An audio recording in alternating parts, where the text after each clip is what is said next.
In this video, I will show you exactly how to clean up your audio projects by removing unwanted background noise from your imported tracks using Google Flow. Having clear audio is essential for any professional project, and thankfully, the built-in AI tools make this process incredibly simple and fast. To get started, go ahead and open your active timeline within Google Flow and identify the specific audio track that needs some adjustment.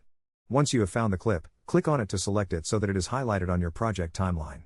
With the track selected, you will need to direct your attention to the Properties panel or the floating track menu that appears. Within this menu, look for a specific section labeled AI Audio Tools. This is where the magic happens and where the software uses advanced algorithms to isolate voices from background hums or static.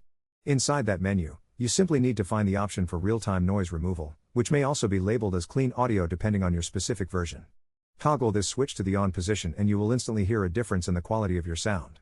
It is a fantastic way to salvage recordings made in noisy environments without needing any external software. The best part is that it works in real time, so you can keep editing while knowing your audio sounds its absolute best. I hope this quick tip helps you take your production quality to the next level. Thank you so much for watching and I will see you in the next tutorial.